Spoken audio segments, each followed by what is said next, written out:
Welcome to EPG Pathshala. I am Kamla Ganesh, formerly from the Department of Sociology, University of Mumbai, and currently a Senior Fellow of the Indian Council of Social Science Research. We are now about to discuss approaches to the study of Indian diasporas. The objectives of this module are multiple. We will start by looking at the disciplinary based approaches of the past. We will then discuss the major paradigm shift that occurred in the 1990s that led to a clear-cut field of diaspora studies emerging. We will then look at what are the areas in which the major transformations have occurred. The shift from disciplinarity to interdisciplinarity will also be discussed. We shall be looking at the nexus between policy and academics. Finally, we will briefly glimpse some of the institutions for teaching, research and policy making within the field of diaspora studies in India.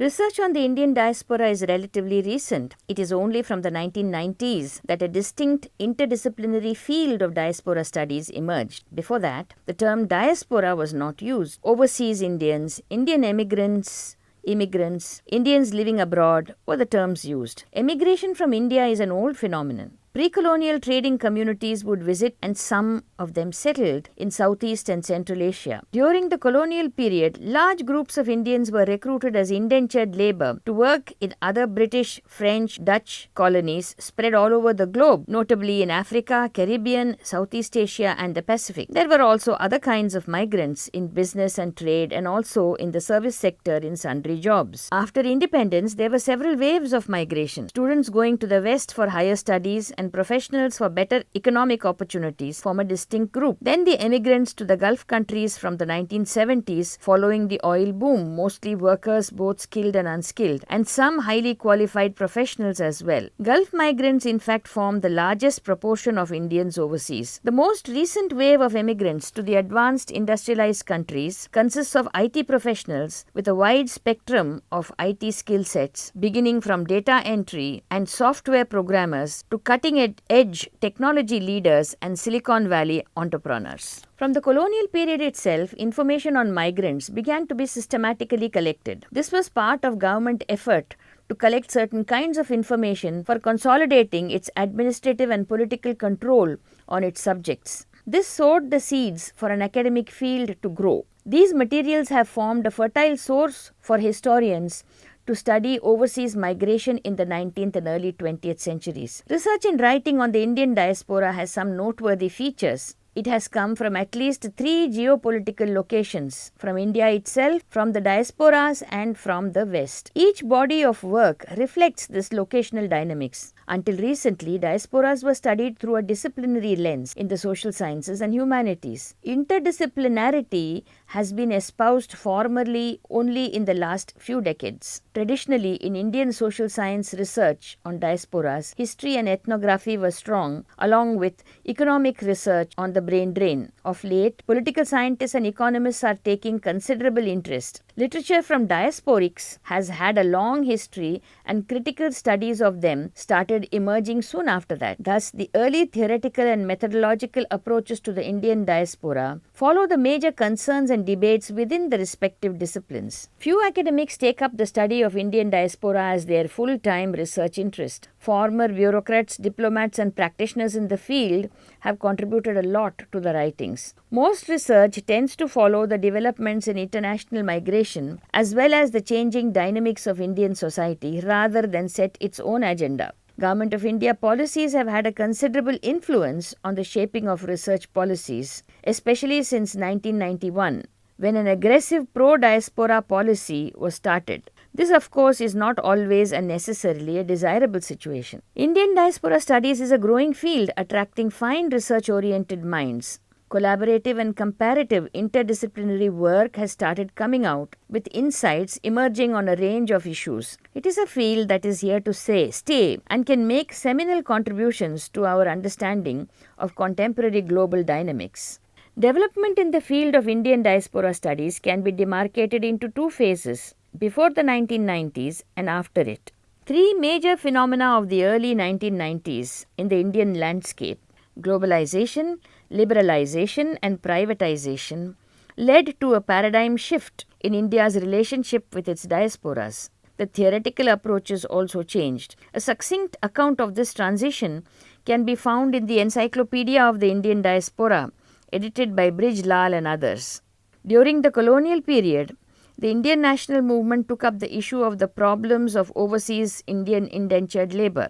The emigrants also had deep sentimental ties with the homeland. After independence, this changed. India was trying to find its place in the Committee of Nations and developed a hands-off approach. Nehru, in effect, told the emigrants, "Now that you have chosen to be there, you need to throw your full weight behind your adopted land and mingle with the indigenous population." This was also the approach of Prime Minister Indira Gandhi in the 1960s, when the Gujarati Indians in East Africa had to leave, following Idi Amin's hostile policies. In the case of the students and professionals who migrated to the West in the 60s and 70s, there was a popular feeling that by leaving, they had betrayed their motherland and caused the brain drain. Overall, after independence, the diaspora was not a significant presence in popular awareness and public discourse. Academic research of that time also reflected this situation. But this changed from the 1990s. The government's earlier indifferent or casual attitude took a turn into a more positive and proactive engagement. This was due to positive changes in the position of the Indian diasporas in their host countries, as well as changes in Indian domestic economic, political and cultural dynamics and policies. Liberalization of the economy and India's integration with world markets, globalization that facilitated international migration, as well as the growing economic and political clout of Indian diaspora in North America triggered this change. Government of India set up a separate ministry and set up many programs and schemes to attract diasporas to re-engage with the homeland for its benefit and for the diaspora's own emotional satisfaction, which are discussed in detail in a later module of this course.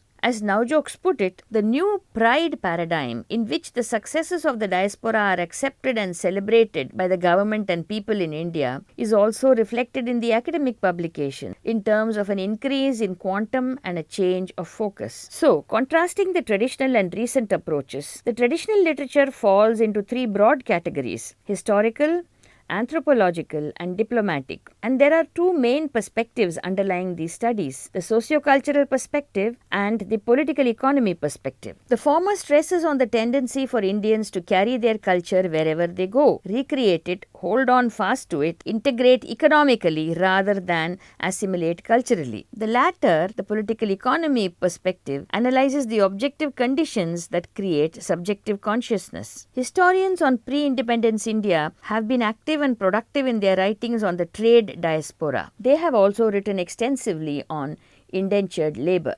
The best-known diplomats who have contributed to the major transformation of Government of India's policy on the diaspora are L.N. Singhvi and J.C. Sharma, respectively the chairman and member secretary of the High-Level Committee on Indian Diaspora, whose comprehensive report was to have far-reaching consequences. There are several sociologists and anthropologists in India who have made a signal contribution to this subject, but special mention should be made of R.K. Jain, Chandrasekhar Bhatt, Yogesh Atal and N. Jayaram, who have been active in the field for a long time and made several critical interventions. Ravindra Jain observes two approaches in the traditional sociological literature on diaspora: what he calls the cultural relationist, which espouses a position that customs and traditions persist in spite of the fact that the diasporic Indians are outside their homeland, and the cultural adoptionist, in which the adaptation of the immigrant society to the social environment of the host society is important. The term diaspora is of fairly recent usage in India. Until well into the 1990s, research studies used the term overseas Indians. Sometimes they said Indian migrants or Little India or Indian or South Asian communities abroad. Nowhere was the appellation diaspora used. Historian Philip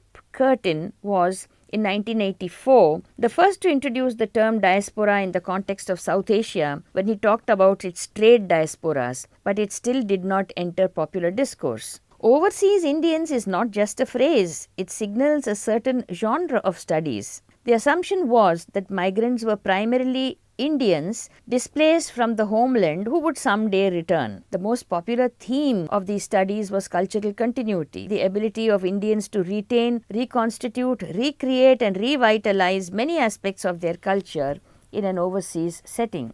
Tinker, one of the early pioneers, tended to classify studies as either about overseas Indians recreating India in the land of adoption or about being the victim of circumstances in the hostland. These studies dealt with processes of acculturation, adaptation, and so on. They were also meager in number, mostly a few detailed monographs and comparative essays, mainly on the old diaspora. These were mostly done within the conventional parameters of structure functionalism. It is a truism that in general, Indians living abroad want to mold their family and cultural lives in close connection with Indian values and culture as they see it, and they do try to retain a sentimental as well as a material connection with India. They are everywhere noted, admired, or more often reviled for not intermingling socially and culturally and maritally with their host societies. The traditional literature emphasizes this reproduction of Indian culture in a hostile environment and gradually starts exploring the concept of ethnic identity and the dilemmas of dual identity. In the last few decades, the themes have widened to include demography, immigrants' backgrounds, process of emigration, factors in the host country, social organization of the diasporic community, identity, power, relations with homeland,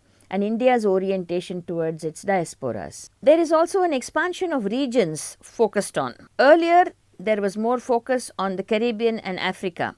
Now, studies include US and Canada, Australia and Singapore. Family, aging, gender, caste, development, philanthropy, remittances, investment, entrepreneurship have all come under the rubric of diaspora studies, which is now also studied in conjunction with transnationalism. Within the first few decades of the emergence of the field, the limits of the concept of diaspora narrowly defined came in for internal critique and debate. This is another element in the paradigm shift in the field. There is a point of view that work on the Indian diaspora has not entered into these debates. Yet, a perusal of recent studies reveals that some fundamental questions being asked about the Indian diaspora feed into this broader debate. Some of the specificities and dynamics of Indian communities living abroad have in fact served to flesh out and substantiate this paradigm shift. One of the striking features of Indian migrants abroad is their diversity. From the historical time of immigration and occupational backdrop of the migrants, region, caste, ethnic and religious background, the political and cultural character of the destination country and so on, there is a great variety among migrants. Whether all these can be subsumed under a single label as Indian diaspora is a question that is being asked now. Of course, even earlier, the pattern of empirical studies do indicate that the research was being done on specific communities named by region, language and religion. Even though the titles of the books were sometimes on Indians, they were actually dealing with either Gulf migrants from Kerala or Gujaratis in Africa or the Jain diaspora and so on. But recently, there is a more self-conscious and deliberate look at diversities and their conceptual and theoretical implications. Do diasporas mirror Indian diversities? Implicitly and sometimes explicitly, there is a presumption that diversities in the diaspora mirror Indian diversities, that somehow migrants take their caste, region, language, etc. with them as an inherent part of their being and reproduce them in their new locations exactly. On the other hand, there is a viewpoint, and I subscribe to it, that though these categories do exist in name in the new location, their structure and meaning may sometimes alter so radically as to be very different from the category in India. Traditional approaches gave a central place to homeland orientation. Recent studies such as Ung's strike a different chord. He argues that there are many Indians abroad who don't want to connect with India because they feel government of India has neglected them, as for example the Gujaratis who are expelled from East Africa, or because they are twice migrants like the Surinamese Hindustanis in Netherlands who identify with two homelands, Suriname and India. Or when they do reconnect, it is very often with their region or with their language and not India as a whole, which for them is an abstract and remote concept. My own empirical observations in South Africa reveal that among Tamils, caste has been erased to a large extent. Even though caste-based surnames are common, it is only a continuation of the way their ancestors registered themselves when they were recruited and when they arrived in Natal. Most Tamils do not know today that their names are actually caste names, much less which caste they refer to. Likewise, religious difference among Tamils in South Africa have been erased to a large extent. Hindu Tamils have bonded closely with Christian Tamils more than they do with Hindi-speaking Hindus, the Bhojpuri and the Gujarati speakers as well. But in the case of twice migrants from the old diaspora, for example the Caribbean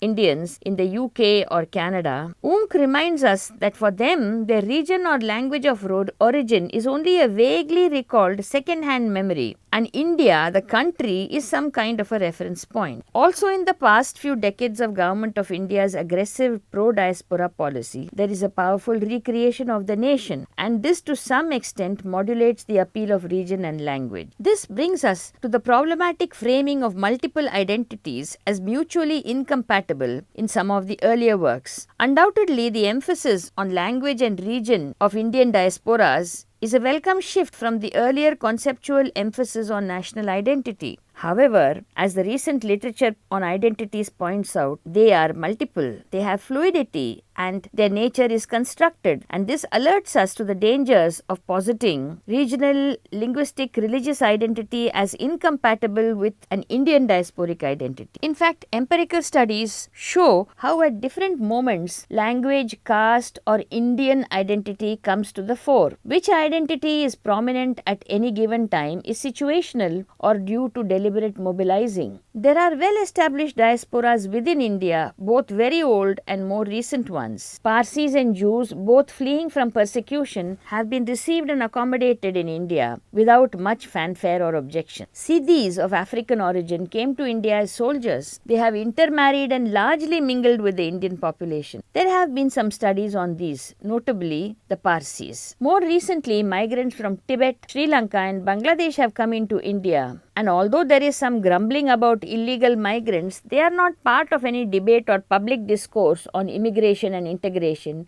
and research on them is relatively sparse. Let us look at brain drain research then and now. The 1960s and 70s saw a lot of public debate and policy making discourse about the brain drain, that is, emigration of skilled professionals from India for better opportunities. Most of the research came from economists who were worried about the loss of skills and talents to India. They were pessimistic and judgmental. The talk on brain drain is now hardly to be heard. The view now is that the threat of losing skilled personnel is real only for small countries. For populous countries like India and China, it actually provides a better opportunity for the homeland to benefit through harnessing the technology, skills and wealth of the talent diaspora. Through back and forth and circulatory flows in the knowledge economy, which has become possible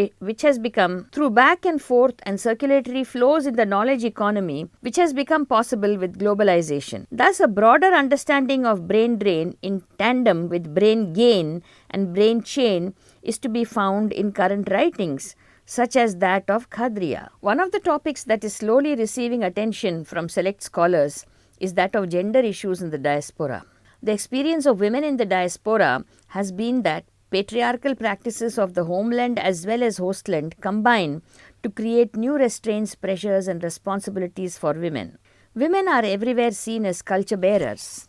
It is well documented that where questions of culture and identity are at stake, the burden of maintaining them falls disproportionately on women. Through appropriate socialization of children, they are expected to uphold cultural identity and family values. Deviation can lead to severe reprisals. This is so in the diaspora as well, and with even more intensity. Studies by Aparna Rayaprol, Vijay Agnew, Shyamala Parameswaran and others take up the question of gender in the diaspora. Domestic violence is also a serious issue, and several women's organizations have come up to tackle this problem and provide support to battered and abandoned women. However, interestingly, a look back at the colonial diaspora at women indentured labor reveals a slightly different picture. During the early decades of migration, women migrants were few and were in demand both as labor and as marital partners. Despite the overall hold of patriarchy, under these special circumstances, they had relatively greater mobility and freedom and were able to make some personal choices, as the literature on that period indicates. Marina Carter's work on women labor in Mauritius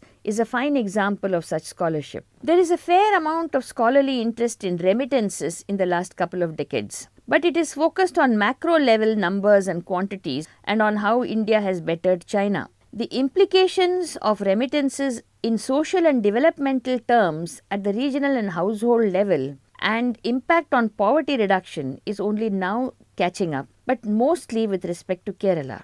The recruitment policies and procedures, especially for Gulf migrants and human rights, have not yet received much attention.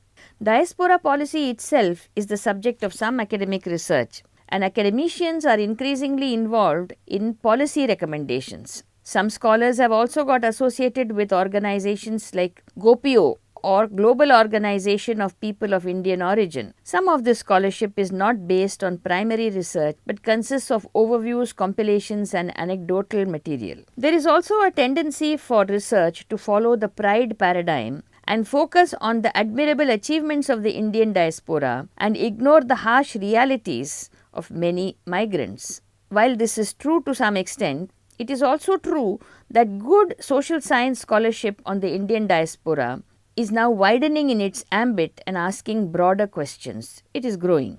We will conclude the module with a brief look at the way academic field in India is structured at present. In the West, it is often part of South Asian studies. Sometimes it is clubbed with or absorbed into transnational studies. In policy areas, it is treated as part of immigration, minority, and multicultural policies. In India, institutional settings have been created from the mid-1990s onwards for research and advocacy, with teaching being an ancillary activity. The Center for the Study of Indian Diaspora was established in Hyderabad in 1996 under the Area Studies program of the UGC to carry out research on overseas Indians. It is also a center for MPhil and PhD research on the subject and promotes communication and linkages between India and the Indian diaspora. The Center for Indian Diaspora and Cultural Studies, Hemchandra Acharya, North Gujarat University, Patan, was set up in 2002. It specializes in literature and on the Gujarati diaspora. There are a few universities who have recently set up centers for diaspora studies at the Central University of Gujarat, Punjabi University, Patiala, Central University of Kerala, Kasargod, and others. There are also some fledgling centers with potential for enriching research, especially on their respective regions. The Organization for Diaspora Initiatives (ODI) is an All India society registered as a non-profit educational and cultural organization based in Delhi, which is a hub for research, publication, advocacy, and collaborations on the subject. It brings out a refereed biannual journal called Diaspora Studies from 2007 onwards. The Indian Sociological Society conducts its activities through 24 research committees, and one of them is Migration and Diaspora Studies, which provides a forum for senior scholars, researchers, and young students to interact and enrich the pan-Indian scholarship on the subject. The Global Research Forum on Diaspora and Transnationalism, GRFDT, is an international consortium of researchers and policymakers drawn from national and international universities and organizations based in New Delhi. It is an active body that brings together academic and policy research.